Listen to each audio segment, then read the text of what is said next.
health emergency ends, and I want to take just a moment to talk about the important work that has happened under this administration to prepare the nation for the next phase of our response to COVID-19. To date, the administration has taken significant steps to ensure Americans have continued access to life-saving protections such as vaccines, treatments, and tests following the expiration of the public health emergency. Under this president, we launched the largest adult vaccination program in U.S. history, with over 270 million Americans receiving at least one shot of COVID-19 vaccine. And as you all know, our efforts have not been limited to the United States alone.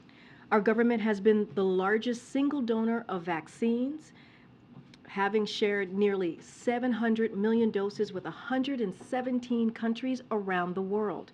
Since January 20th, 2021, COVID-19 deaths have declined by 95%. New COVID-19 hospitalizations are down nearly 90%, and COVID-19 deaths globally are at their lowest levels. But I want to be clear, this administration takes the threat of future surges or pandemics very seriously, which is why access to vaccine tests and treatments will remain widely available after today, where we're protecting millions of people who are uninsured by providing them with the tools they need to stay protected from COVID-19. Projects like NextGen, run out of HHS, will invest at least $5 billion to accelerate the rapid development of next generation vaccine and treatments. We're working to tackle the effects of long COVID and ensure people who are experiencing it have the help that they need. We're working to stand up the Office of Pandemic Preparedness and Response here at the White House, and we're calling on Congress through the President's budget to invest in our nation's ability to prepare and respond to future threats. So the work won't stop today, but the nation is well prepared to manage the risk of COVID-19 going forward. And the continued availability of vaccinations, tests, and treatments and programs that provide equitable access to these tools has put the nation and the world in a strong position as the public health emergency for COVID-19 ends and we move into the next phase of our response. This morning, you all saw we continued progress on our efforts to bring inflation down. The official measure of inflation for producers of goods and services fell to 2.3%. That's the average rate of producer price inflation in 2018 and 2019, and the lowest level in more than 2 years. And it follows news we received yesterday showing that consumer inflation declined for 10 months in a row. That includes a second month of falling grocery prices. So while there is more work to do to lower costs for families, we are making important progress at a time when our job market remains historically strong. Unemployment is at its lowest level in more than 50 years. The share of working age Americans in the workforce is the highest in 15 years, and unemployment for African Americans is at the lowest that we've ever seen. Our historic recovery and falling inflation is thanks to, in part, because of the president's work and what he's done over the last 2 years, including lowering costs for prescription drugs, insulin, energy bills, and gas. With that, thank you for your time. I'd like to introduce, as we have promised, Secretary of Homeland Security, Alejandro Mayorkas, to provide you all with the update on our robust work underway as Title 42 lifts later today. Secretary, the podium is yours. Thank you very much, Karine, and good afternoon. Tonight at 11:59 p.m. Eastern Time, the pandemic-era Title 42 public health order will end. Starting at midnight, people who arrive at our southern border will be subject to our immigration enforcement authorities under Title 8 of the United States Code. Here is what that means. If anyone arrives at our southern border after midnight tonight, they will be presumed ineligible for asylum and subject to steeper consequences for unlawful entry, including a minimum 5-year ban on re-entry and potential criminal prosecution. The transition to Title 8 processing will be swift and immediate. We have surged 24,000 Border Patrol agents and officers, thousands of troops, contractors, and over 1,000 asylum officers and judges to see this through. We are clear-eyed about the challenges we are likely to face in the days and weeks ahead, and we are ready to meet them. We expected to see large numbers of encounters initially. We are already seeing high numbers of encounters in certain sectors. This places an incredible strain on our personnel, our facilities, and our communities with whom we partner closely. We prepared for this moment for almost 2 years, and our plan will deliver results. It will take time for those results to be fully realized, and it is essential that we all take this into account. Our current situation is the outcome of Congress leaving a broken, outdated immigration system in place for over 2 decades, despite unanimous agreement that we desperately need legislative reform. It is also the result of Congress's decision not to provide us with the resources we need and that we requested. Our efforts within the constraints of our broken immigration system are focused on ensuring that the process is safe, orderly, and humane, all while protecting our dedicated workforce and our communities. I want to be very clear. Our borders are not open. People who cross our border unlawfully and without a legal basis to remain will be promptly processed and removed. An individual who is removed under Title VIII is subject to at least a 5-year ban on re-entry into the United States and can face criminal prosecution if they attempt to cross again. Smugglers have been long, hard at work, spreading false information that the border will be open. They are lying. To people who are thinking of making the journey to our southern border, know this: smugglers care only about profits, not people. Do not risk your life and your life savings only to be removed from the United States if and when you arrive here. Our approach to build lawful, safe, and orderly pathways for people to come to the United States and to impose tougher consequences on those who choose not to use those pathways works. President Biden has led the largest expansion of lawful pathways in decades. People from Cuba, Haiti, Venezuela, and Nicaragua have arrived through lawfully available pathways, and we reduced border encounters from these groups by 90% between December of last year and March of this year. We are launching new and expanded family reunification parole processes for nationals of Colombia, Cuba, El Salvador, Guatemala, Haiti, and Honduras, and are increasing use of the CBP One mobile app for individuals to schedule appointments at our ports of entry. To those who do not use our available lawful pathways, we will deliver tougher consequences using our immigration law authorities. The new rule, finalized yesterday, presumes that those who do not use lawful pathways to enter the United States are ineligible for asylum. It allows us, the United States, to remove individuals who do not establish a reasonable fear of persecution. We announced that eligible families will be placed in expedited removal proceedings, and those that receive a final negative credible fear determination will generally be removed within 30 days of being placed in those proceedings. We began planning in 2021 for the end of Title 42. Just a few highlights. In addition to securing the first increase in Border Patrol agent hiring in more than a decade, we are in the process of surging personnel to the border, including over 1,400 DHS personnel, 1,000 processing coordinators, and an additional 1,500 Department of Defense personnel. We are delivering tougher consequences for unlawful entry. During the first half of this fiscal year, we returned, removed, and expelled more than 665,000 people. We are conducting dozens of removal flights each week, and we continue to increase them. Just yesterday, we worked with the Mexican government to expel nearly 1,000 Venezuelans who did not take advantage of our available lawful pathways to enter the United States. We are bolstering the capacity of local governments and NGOs.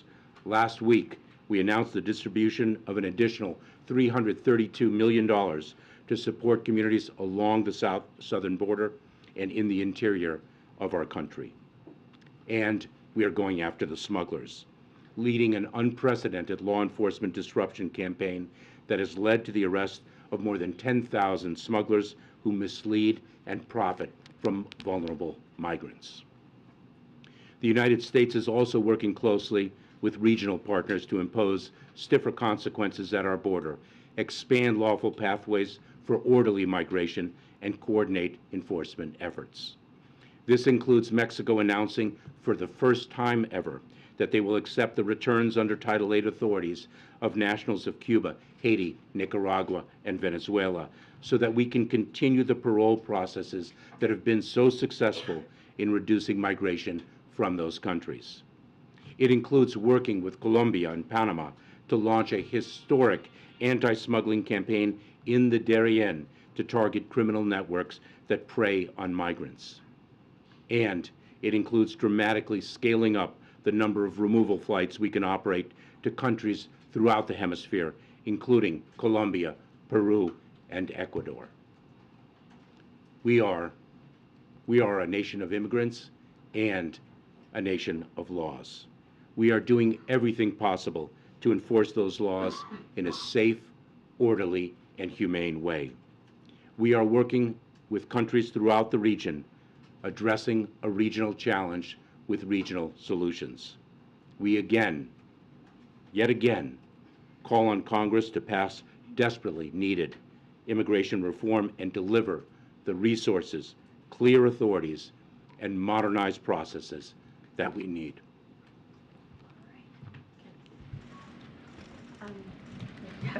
Just make sure. Hi, Secretary Mayorkas. How you doing? Good afternoon. I have two questions. One is, how do you decide which nationalities are going to be able to use the legal pathways, for example, with the Venezuelans and the Haitians and Nicaraguans? How did you decide who is allowed to avail themselves of legal pathways and who isn't on that particular track? For the parole programs, yeah. Yes. So what we did is we met the need with the parole programs. That was the demographic that was causing us the greatest challenge at our southern border, and we tailored our parole processes accordingly. So is it possible that those nationalities could shift as you see shifting nationalities at the border? So we have shifted our programs according to the needs that we need to meet. So you'll recall perhaps that in November, we developed the parole process for Venezuelans.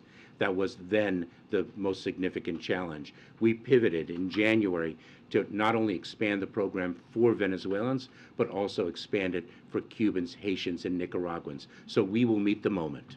And then on overcrowding, if the Border Patrol facilities are overcrowded and some migrants have to be released, does that send the very message you're trying to avoid, which is that people will be released into the interior? So I have to say two things in response. Number one, we cannot overstate the extraordinary talent and heroism of the United States Border Patrol and the personnel of the Department of Homeland Security that are managing through an extraordinary challenge and doing so successfully, number one. Number two, it is very important to understand that the great majority of people will be removed if they do not qualify for relief under the laws of the United States. Thank you very much, Secretary Mayorkas. You talked about all the personnel that you're surging to the border. You didn't mention FEMA personnel, and the mayors and county judges in border towns that we've spoken to say that what they really need is not just FEMA dollars, but FEMA personnel themselves to house and feed these migrants as your department releases them. Why not send FEMA personnel to the border the way you would in any other emergency? Well, the deployment of FEMA personnel is specific to a particular type of emergency, an emergent event.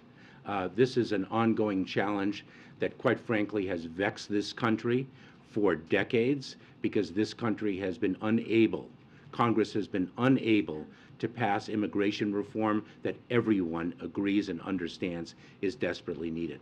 We are working with an immigration system that was last reformed in the 1990s.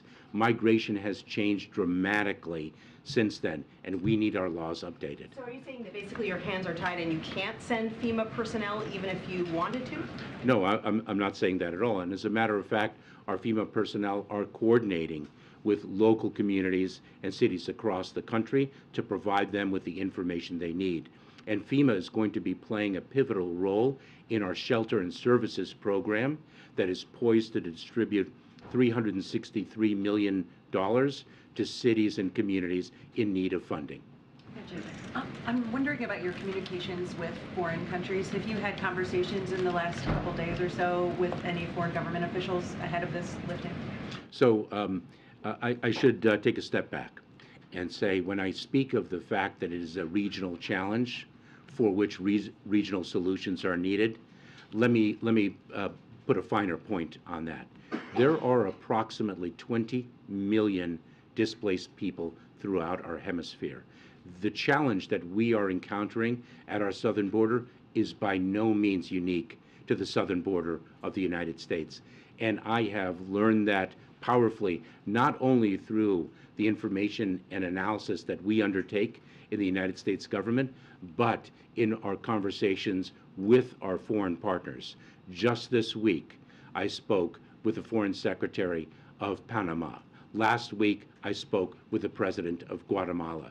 3 weeks ago, I was in Panama to speak with the Panamanian Foreign Minister and the Colombian Foreign Minister.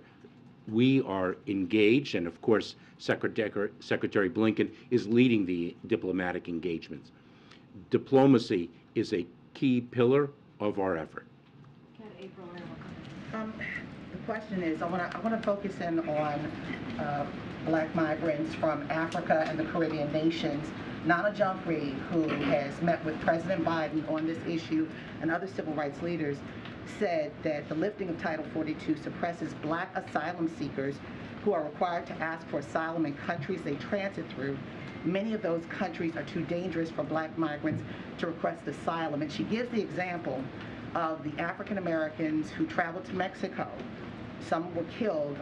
They were thought to be Haitian migrants. What do you say to that? And what is there an effort? And what will you do to safety net or safeguard some of these black migrants who are trying to come now for asylum, who are in countries or transiting through countries where they cannot ask for asylum through under the laws that the Biden administration has put in place? So let me share with you one way in which migration has changed dramatically over the years. It is no longer the case that individuals can, on their own, reach the southern border of the United States. They have to place their lives and their life savings in the hands of ruthless smugglers that exploit them, and ruthlessly do so. And we have not only a security obligation, but a humanitarian obligation to cut those smugglers out. And that is indeed what we are doing. And this President Biden, has rebuilt our refugee processing capabilities and has committed to a large number of refugee admissions to the United States. Our President Biden, has expanded lawful pathways for migrants like no other president past. And what we are doing is we are extending an outstretched arm of humanitarian relief to reach people where they are, so they do not have to place their lives in the hands of those smuggling organizations. But the southern border is not just Mexicans, it is Haitians, it's Africans, as we've seen, particularly with that issue with the Haitians being whipped with the reins or the horses. But what is there? Well, let me just correct you right there, because actually the investigation concluded that the whipping did not occur. I'm sorry, I saw it differently. They were whipped with something from the horse, reins from a horse. Maybe the video or the picture was fixed, but what I saw was totally different. I'm sorry. Yeah, I'm going to leave you as corrected. What happens, again, the Mexican border is not just Mexicans, it's Africans and Haitians. What is there in place, as you hear from people who are advocates for immigrants like Nana Jean-Pierre, to help those who are trying to seek asylum from places like Haiti that has gangs. They can't even have an election because the atrocities there are just so great. So a few responses. Number one, we have set up the CBP One app to enable people to make appointments and arrive at ports of entry safely if they qualify for exceptions under the Public Health Authority of Title 42, which of course is set to expire at 11:59 p.m. We have admitted approximately 740 people through that CBP One app per day. The majority of the individuals admitted have been Haitian. We are expanding that CBP One app to reach as many as 1,000 people a day. And we are setting up regional processing centers throughout the region, working very closely with countries to the south, working with Colombia and others, and we expect to set up as many as 100 or more of those processing centers that will be open to people of all nationalities to obtain humanitarian relief. Mr. Secretary, thanks for being here. The President said this week that the situation on the southern border is going to be chaotic for a while. Given the fact that you've had nearly 2 years to prepare for this moment, how can chaos be the expectation? Well, I have said for months and months that the challenge at the border is and is going to be very difficult. And we have spoken repeatedly about the fact that that difficulty may actually only increase at this time of transition. It is going to take a period of time for our approach to actually gain traction and show results. And I've been very clear about that. The fundamental reason why we have a challenge at our border, and we've had this challenge many a time before, is because we are working within the constraints of a fundamentally broken immigration system, and we also are operating on resources that are far less than those that we need and that we've requested. Some of the measures that you have been talking about to put in place to mitigate this surge, some of those aren't even in place yet. It wasn't until 2 weeks ago that you announced these plans to open these regional processing centers. As far as I'm aware, they're not open yet. Of the 1,500 troops that the President deployed, only 550 are actually on the ground. So given how long you have known that Title 42 is ending on May 11th, why aren't all these measures already in place? So we have implemented measures well before those few that you identify. Our parole processes would be an example. While we deployed 1,500 additional Department of Defense personnel, we've had 2,500 Department of Defense personnel well in place already. We have surged resources of all types over months and months, not just personnel, but transportation facilities, technology, additional bed space. So we have been, in fact, you've done all you can at this point. We have done all we can with the resources that we have and within the system that we are operating under. I want to ask you a couple of questions, Mr. Secretary. Thanks for being here. First, on the CBP One app that you were speaking about right now, migrants that are speaking to journalists, including our reporters on the ground, have indicated a series of frustrations. They say they're having trouble logging on, they're having trouble getting appointments, they're having trouble with language barriers. Perhaps they speak indigenous languages or others, and they're seeing technical glitches right now. So what specifically is being done to fix that right now, and does that app provide false hope to these migrants coming that will only lead to future frustration and surges like we saw from Venezuelans only a matter of months ago? So we have seen a tremendous acceptance of the CBP One app. We are utilizing it very effectively. As I referenced earlier in response to the reporter's prior question, that 740 people per day are reaching our port of entry. Those, by the way, are not individuals who've only made appointments, but actually a fraction of the people who have made appointments using the CBP One app. It has proven successful. We have identified glitches, and we've done so not unilaterally, exclusively, but also by speaking with individuals who have used the app, by speaking with migrants here in the United States who have reached the United States, as well as actually going into Mexico and meeting with migrants to understand the challenges, if I may. So we have addressed the challenges of which we are aware. The greatest challenge with respect to the CBP One app is not a technological challenge, but rather the fact that we have many more migrants than we have the capacity to make appointments for. The greatest level of frustration is actually being able to make the appointment, not the utility of the CBP One app itself.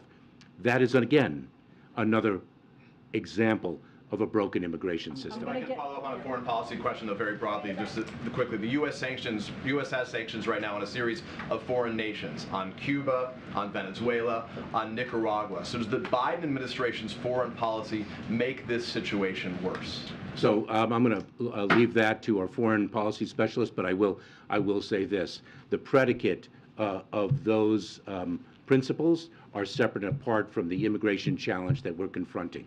Terry, and we're going to try and get around. Terry, go ahead, and then I'm going to go back. Given the time you say this is going to take, and based on what you're seeing now at the southern border and beyond in Mexico, I wonder if you could offer some details, paint a picture. What should Americans in those border communities and beyond expect in the coming days and weeks? What's this going to look like for them? We could see very crowded, as we are now, we could see very crowded Border Patrol facilities. I cannot overstate the strain on our personnel and our facilities, but we know how to manage through such strain, as difficult as it will be. I have tremendous confidence and pride in our personnel. Let me share with you an example of how we managed through a very difficult situation. In El Paso, Texas, we saw individuals on the street. We engaged in a very sensitive and humane law enforcement operation to address that challenge, and we successfully have done so to the praise of the city of El Paso. Can I just follow up? Our teams in El Paso say that there are hundreds of migrants now in the open, in shelter with very limited access to food and water and bathrooms for days. Why are they being processed? Is that what we can expect? So we are working very closely with nonprofit organizations, with community groups, to really deliver a community response to the challenge. I cannot overstate how much of a challenge it is going to be, and how we all have to deal with it as one administration and one country. Fundamentally, we need Congress to act. Go ahead, Michael. Thank you. Mr. Secretary, thank you for doing this. Is this exclusively a challenge at the land border, or are you also seeing an increase in irregular migration by sea to Florida and to California for that matter? And then secondly, on the regional processing centers, I know that your staff has said that you'll have more announcements on exactly where those will be in the coming days, but just to echo my colleague's point, did you want those to be ready ahead of the expiration of Title 42, and can you give any details on exactly where those processing centers will be? So with respect to maritime migration, a number of months ago, we were experiencing pressure in the maritime environment, and we responded to that pressure with increased resources. It is incredibly perilous for individuals to take to the seas. The search and rescue operations that the United States Coast Guard has to undertake all too often to rescue people, those seas are rough, and the vessels that they use are extraordinarily flimsy, and we see death on the high seas. And so we plussed up our resources, our Coast Guard resources.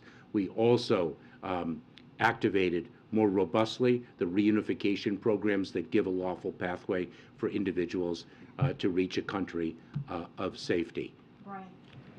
There was a second part to that question. Oh, I'm so sorry. Sorry. I'm sorry, Michael. I'm trying to get as many people as I Oh, can. the regional processing centers. Sorry about that. I apologize. So the regional processing centers, that's not something that the United States can set up unilaterally within a matter of weeks. This is a subject that requires diplomacy. We rely on our foreign partners, and it takes a great deal of partnering not only with the partners themselves, but also with the international organizations that are part of the fabric of international humanitarian relief. The United Nations High Commissioner for Refugees, the International Organization for Migration, and others. Go ahead, Brian. Thank you, Mr. Secretary. A bus of migrants from Texas arrived in front of the Vice President's office this morning, Vice President's house this morning.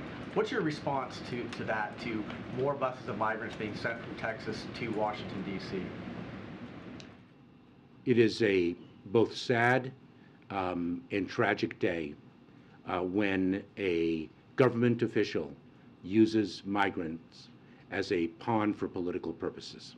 Thank you, Karine. Thank you, Secretary, for being here. On the memo that the U.S. Border Patrol chief sent to sector chiefs last night allowing for parole releases if overcrowding becomes an issue, that's not Title VIII, like you said, would happen. I mean, these migrants don't get an alien registration number that would be used to track them. They don't get a court date. They're instead asked to self-report to ICE within 60 days. You said at the beginning that you've prepared for this moment for almost 2 years. So why is part of that plan an honor system? Oh, it is not an honor system. What we do is we use the resources that we have to meet the challenges that we confront. This is a tool that has been used in the past. The vast majority of individuals will indeed be placed in expedited removal, and if they do not qualify, will be removed in a matter of days, if not weeks, from the United States. When we encounter a volume of individuals for which we need to address in a different way, we do so. If those individuals do not honor their commitment to surrender to an Immigration and Customs Enforcement officer to be able to be placed in enforcement proceedings, they are a subject of our apprehension efforts. You said that it would be a fraction of migrants that this happens with. How many is a fraction when you've had almost 6 million illegal crossings under this administration? We, last year, removed, returned, and expelled approximately 1.4 million individuals. That is the most in any 1 year. Will you be on shaky legal ground, though, with mass releases? Well, first of all, First of all, your question has a factual predicate with which I would disagree about mass releases, number one. But releases of individuals subject to immigration enforcement proceedings is not something particular to this administration. Case-by-case basis, and this would not be on a case-by-case basis. We implement our operations in conjunction with the Department of Justice, and we have confidence in the lawfulness of our actions. Okay, Thank you. Mr. Secretary, are you concerned that the new asylum regulations will encourage more children to leave their families since unaccompanied kids are exempt? No, we are not. It is an obligation for us to address the needs of unaccompanied children. So we do not have that concern, and what we are driving to, what we are fundamentally driving to, is to build lawful pathways so people do not have to make those difficult decisions, and they don't have to take the dangerous journey in the first place. And we are expanding lawful pathways to an unprecedented degree under the President's leadership. Mr. Secretary, just one more. What is your assessment of Mexico's enforcement of the border? We are working very closely with the government of Mexico. The President has spoken with the President of Mexico as recently as earlier this week. They have corresponded last week, and Mexico is taking very important enforcement measures that we greatly appreciate and that were taken in coordination with us. Yeah, so, Secretary, how is the administration redirecting the immigration judges to prioritize new arrivals, and will that affect the backlog that's already there for previous arrivals? So Peter, your question, if I may, just to hit this point once again, your question speaks of an immigration court backlog that exceeds 2 million cases. What a powerful example of a broken immigration system. Not only are we surging asylum officers, about 1,000 asylum officers to conduct credible fear screenings in the context of expedited removal, but the Department of Justice is surging immigration judges alongside us. Thanks. Sir, if I could ask you about the... Sorry, Peter. I'm trying to get, sorry about that. The Title 8 enforcement you're talking about, you're trying to send a message. The critics of the administration would argue that this is a message that you could and probably should have sent earlier on in the administration. Can you walk us into the deliberation? How did you arrive at the idea that there should be a presumption of ineligibility, and why was that policy not announced earlier? So, in response to your precise question, we sought to end Title 42, the Public Health Authority, earlier. We sought to roll out our immigration enforcement authorities under Title 8 of the United States Code earlier. We were enjoined from doing so by a court. But specifically, the asylum policy, the presumption of inadmissibility, why not come out with that sooner? You're trying to send that message now. And It's not a message. We don't promulgate a regulation. We don't promulgate a law to send a message. We promulgate a law to achieve a policy and operational outcome. And the outcome that we seek to achieve through this regulation is to incentivize people to take the lawful pathways and disincentivize them to place their lives in the hands of ruthless smugglers. It's on the screen behind you as deterrence. New regulation directing migrants. That's not a message. That's an impact on human behavior. Okay, we got to go ahead. I'll go to the back. Thank you. Thank you, Secretary. First, have you ruled out family detention as an option? And then two, you said that you have many more migrants than you have appointments for. So is there any effort to try to expand the appointments, and do you have numbers for how many appointments are confirmed per day? So we are indeed expanding the use of CBP One app from approximately 740 arrivals at our ports of entry along the southern border to 1,000 a day. And we are exploring what other capabilities we can add to that. And the first part of your question was family detention. This administration ended family detention in March of 2021. So you're not going to bring it back at all? We've made it clear that families who are in immigration enforcement proceedings, including in expedited removal proceedings, a more accelerated immigration enforcement process, will be on alternatives to detention. The conditions of alternatives to detention may be increased as the situation warrants. To what? So, for example, we could place heads of household under curfews so that we are better able to monitor their activities and I should say their compliance with our restrictions and obligations to appear in court. Go ahead. Go ahead. Secretary. Can you orient me? Sorry. Go into the back. Mr. Secretary, can you describe how you will be treating any differently migrants at the border that come from countries where we don't have close working relationship? For example, we've seen reporting of migrants coming as far from China, Russia, Syria. And then my second question, I'm going to try to ask Peter's question in a different way, with some Democrats urging that President Biden end sanctions on Cuba and Venezuela. Do you support that? So you speak of different demographics arriving at our southern border. This speaks to the fact that the challenge of migration is not exclusive to the southern border and is, in fact, not exclusive to the Western Hemisphere. We are seeing a global displacement of people that is the greatest since at least World War II. The challenge of encountering individuals from countries that are to which it's not easy to remove people has been a long-standing challenge that our immigration laws have run into. So what do you do with those people actually now, like people who are coming from Russia and China and so on? What do you do with them? So we place them in immigration enforcement proceedings, and if they make a claim for relief, we adjudicate those claims. And if, in fact, those claims are granted, then they have, under our laws, a basis on which to stay in the United States. If they do not, Then we work with foreign governments to address the enforcement actions that we think are appropriate. Way in the back. Ending the sanctions, sir? That is a little bit outside the remit of today's discussion. Way in the back. Secretary, thank you. So you're talking about Congress needing to act on this. Any reaction to the immigration package that House Republicans are looking to vote on today? And second question on the processing centers, was it a mistake to not have them ready to prevent a surge?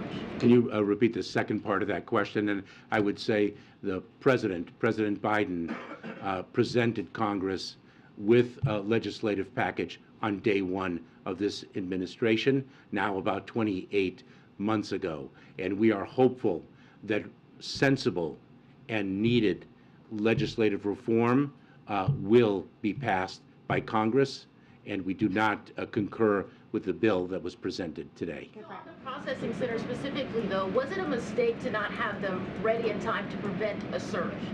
As I have said, the development of those processing centers is a complex undertaking that requires the work of our foreign partners, international organizations, and the like, and we've moved very swiftly. Thank you, Karine. Thank you, Secretary. Republicans repeatedly seek to paint the administration as being unable to secure the border. I wanted to ask, do you see this as a test? Does the administration see this as a test, or possibly an opportunity to show the American people that the administration does have the ability to manage the border under difficult circumstances? We view this as a challenge that we will meet.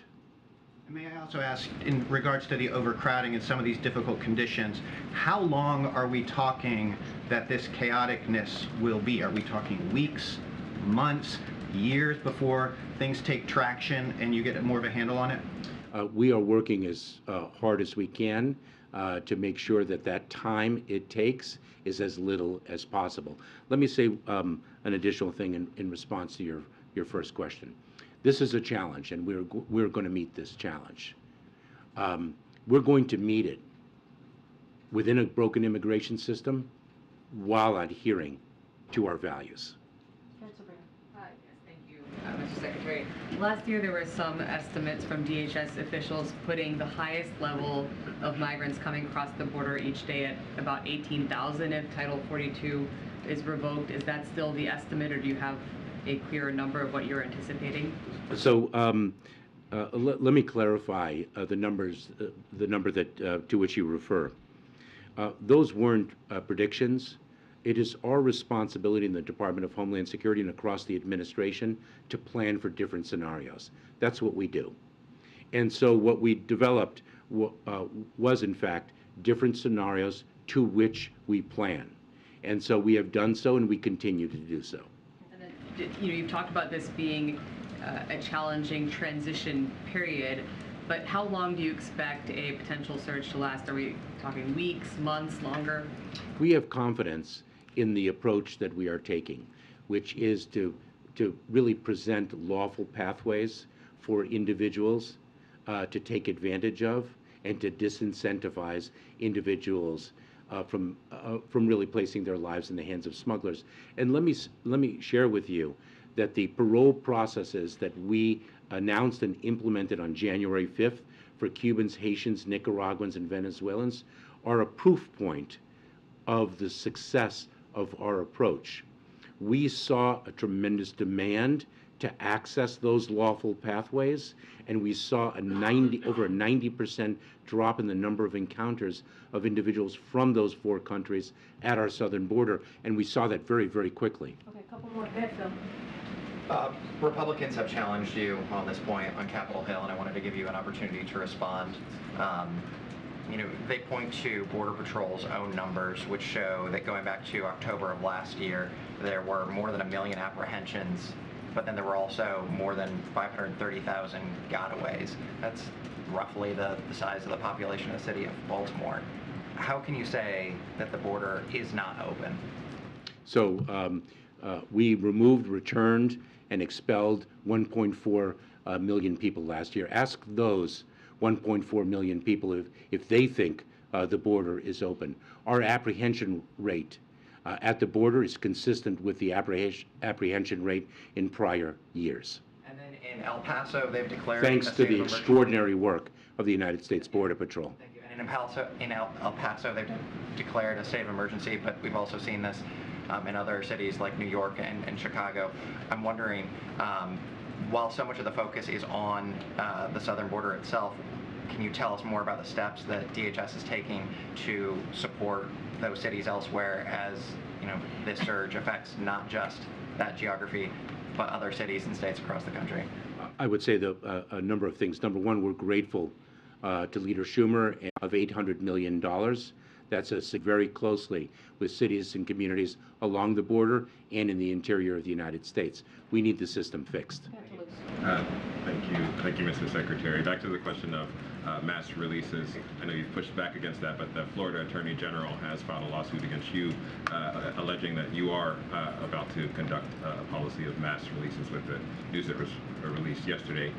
What's your response to that, and more broadly, what's your message to the judicial branch, who is playing a role in this process as well?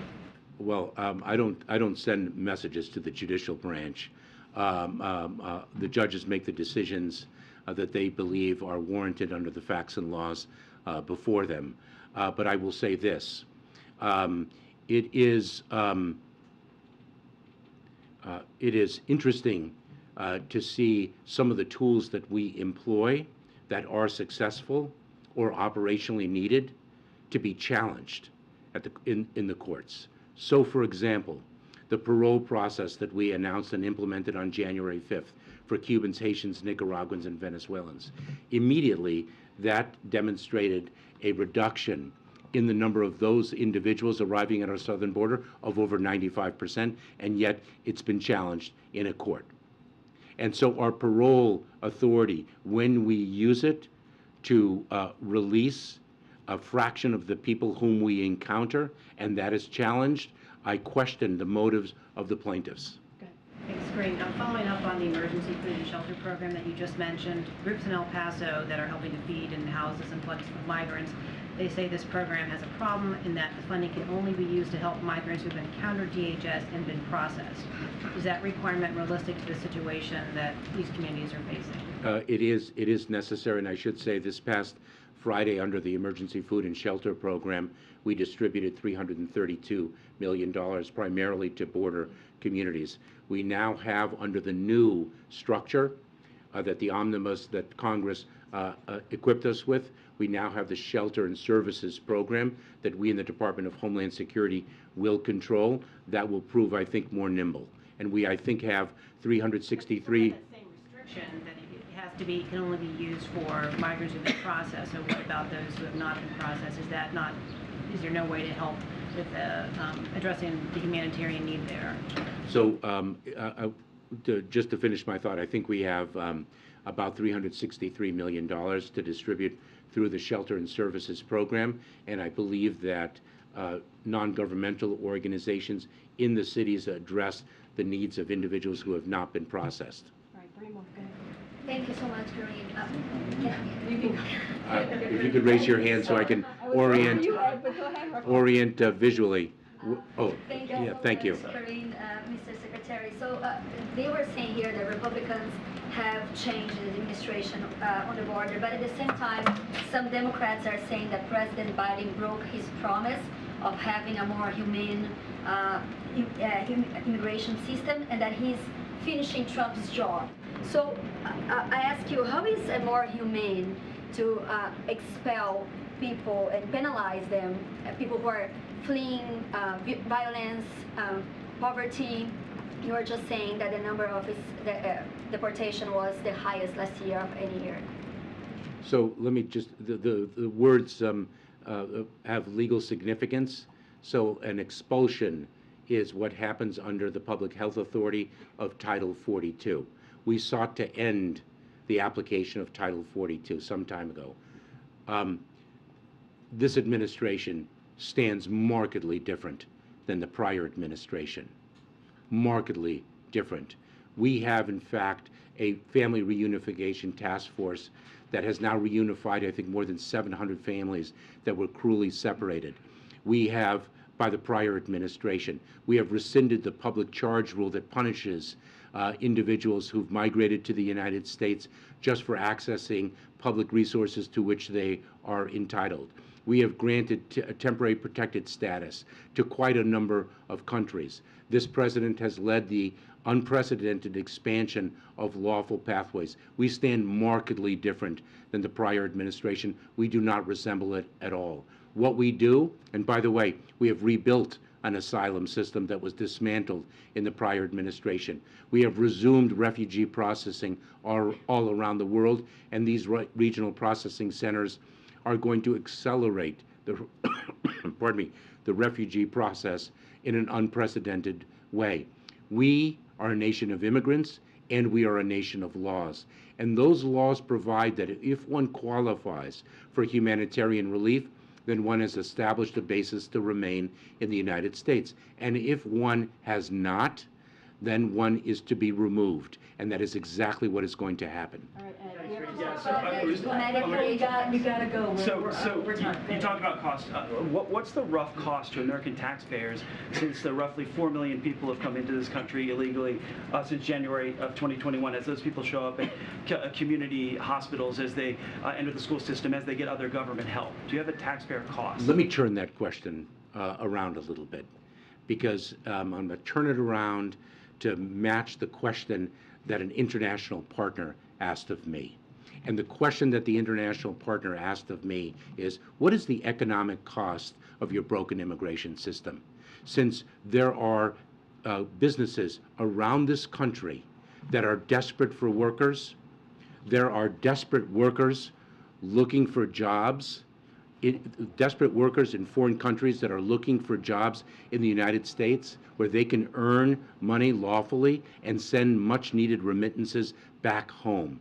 What is the cost of a broken immigration system? That is the question that I am asked, and that is the question that I pose to Congress, because it is extraordinary. But do you have a cost that the taxpayers are paying now? I believe I have addressed your question. Final two.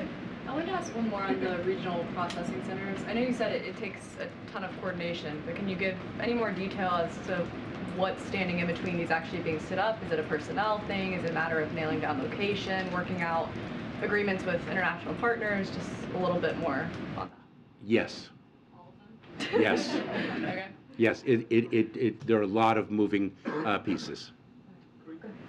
Thank you. Thank you, Karine. So I just wanted to ask about messaging, because for years the administration has said that the border is closed and migrant crossings continued to notch records. And you just said that your message to migrants who are traveling unlawfully is, do not spend your life savings coming here only to be apprehended if and when you arrive here. But I'm wondering what you think it will take for that message to land. The question's a very important one because it speaks of two things.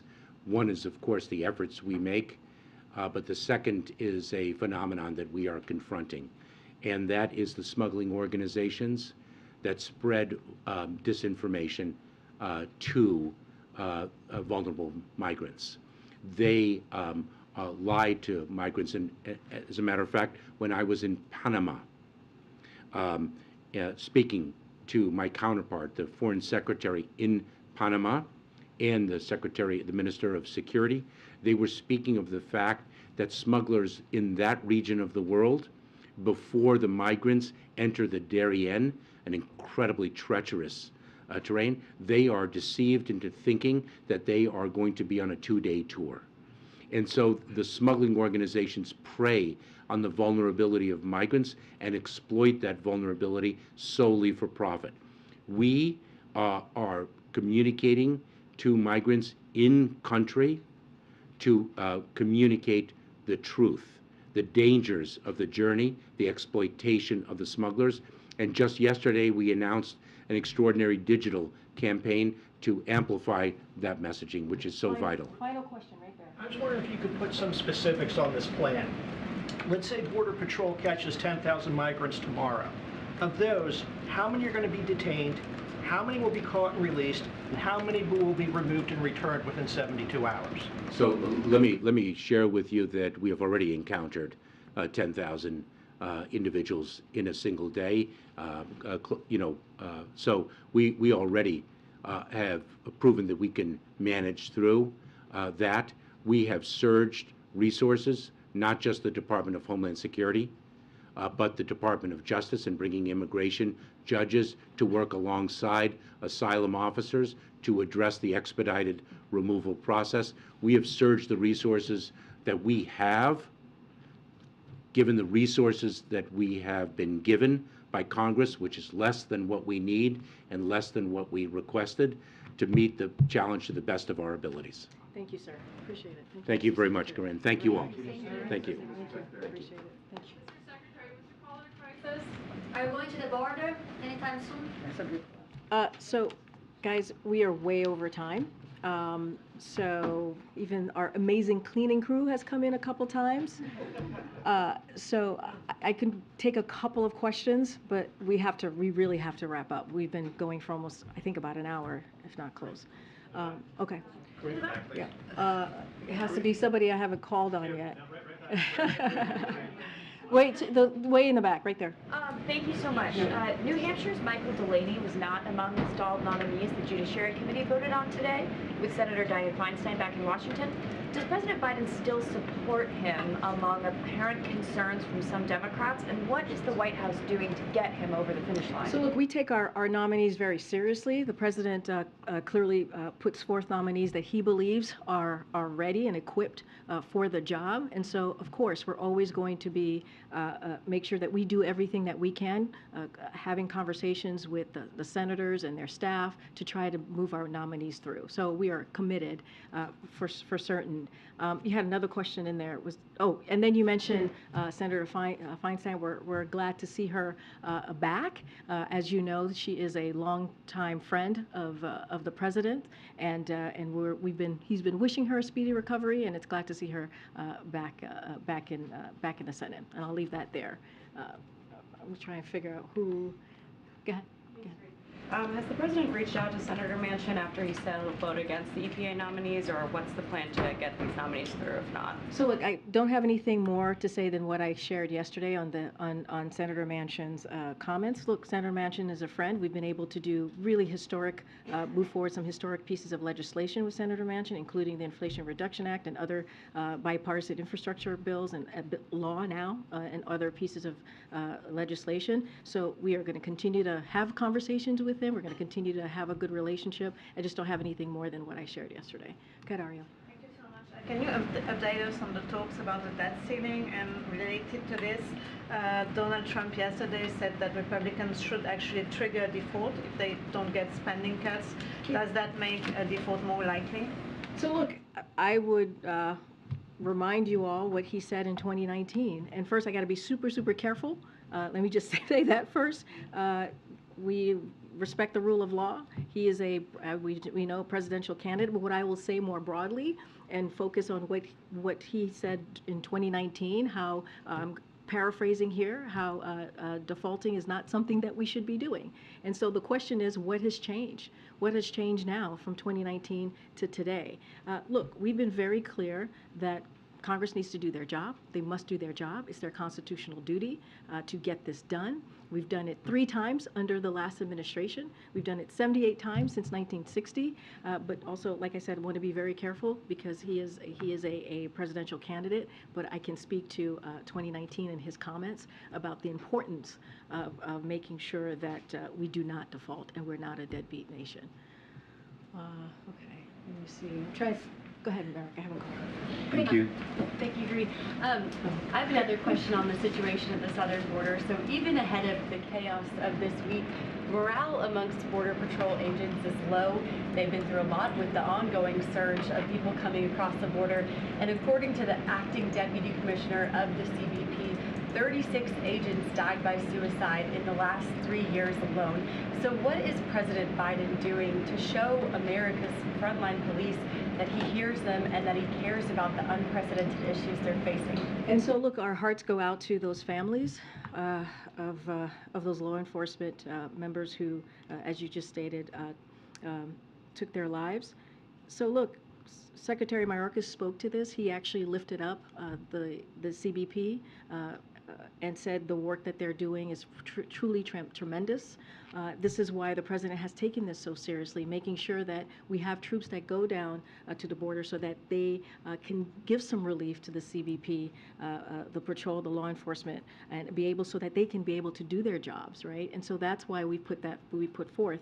And what we have seen on our end is you've seen House Republicans who have voted to fire 2,000 law enforcement. Those same CBP members, they voted to fire at least 2,000, voted against giving resources for folks who are at the border, for DHS, for these law enforcement officers. And so the president is doing everything that he can with the tools that he has in front of him. That's why he asked Congress on his first day, please, we have a comprehensive plan in front of you. We want you to take a look at this. We want to fix a system that has been broken for decades. You heard the secretary said since 1990s. And so it is time to get to work. The president is doing everything that he can. We understand there is a challenge at the border, but we are going to continue to put forth a robust multi-agency process to deal with an issue that has been around for decades and decades.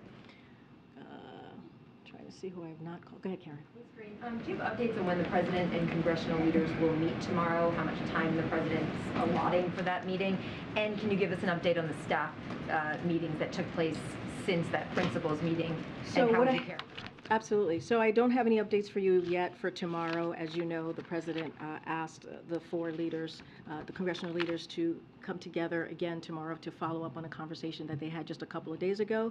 As you know, we don't read out private conversations, and we certainly don't negotiate in public, but I can confirm, as you all have been reporting, that the staff met yesterday to follow up on the conversation, to talk about congressional leaders, the four congressional leaders and how they saw moving forward on budget and spending. That's regular order. That is something that has been done year after year to talk about appropriations.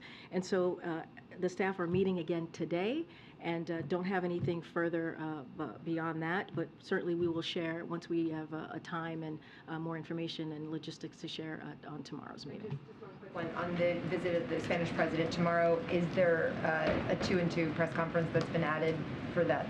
I don't have a press conference to read out to you. As you know, the president is very much looking forward to speaking with the leader. I just don't have anything more to share. I'm sure NSC will be holding some sort of background call, more information to share with all of you. Okay, I'm going to take one more. Go ahead, Courtney. I'm just trying to call, guys. I'm trying to call on people that I have not called on today. So go ahead, Courtney. You started at the top talking about the end of the COVID emergency. Have you, at this point, or has the president put in place a plan for the White House pandemic team? I know you don't have a pandemic preparedness office up yet. Dr. Jha hasn't said if he's leaving, but I know his team is unwinding. Dr. Walensky's leaving.